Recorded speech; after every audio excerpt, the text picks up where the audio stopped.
Manhattan Condo Real Estate Attorney. Manhattan's condominium market operates under a complex web of regulations that can make or break your real estate investment. New York condominium law is governed primarily by the Condominium Act and the Martin Act, which together regulate how condos are created, marketed, and sold throughout the state. Every transaction involving a Manhattan condo requires careful review of the offering plan, bylaws, and declaration, as well as understanding tax obligations and board approval procedures. Under New York Real Property Law, Section 339E, a condominium is defined as real property with individual ownership of units combined with an undivided interest in common elements. Unlike co-ops, where buyers purchase shares in a corporation, condo owners hold a deed to their unit, granting them full ownership of their property. This ownership structure provides more flexibility regarding renting or selling units and fewer restrictions during the purchase process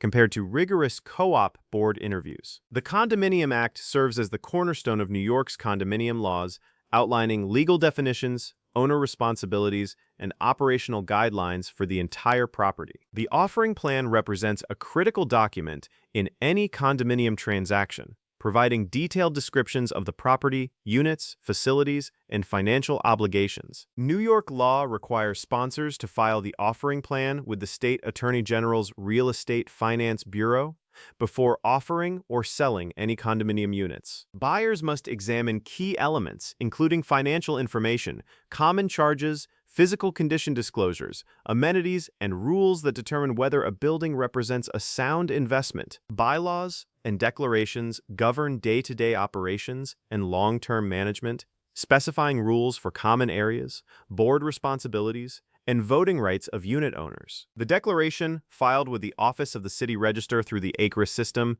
legally establishes the condominium and defines each unit's boundaries and ownership rights. The buying process typically begins with securing financing and obtaining mortgage pre-approval, which signals to sellers that you are a serious buyer in the competitive market. Unlike New Jersey, New York has no automatic attorney review period, which means retaining a lawyer before contract signing is absolutely critical for protecting your interests. Once your attorney reviews the contract and you sign it with the required deposit, the contract becomes legally binding when the seller countersigns the agreement. Working with an experienced attorney can help you identify risks, review offering plans, conduct due diligence, and protect your investment throughout the entire transaction process. Contact Avenue Law Firm at 212 729 4090, located at 505 Park Avenue # 1201, New York, New York 10022, to schedule your Manhattan condo real estate consultation today.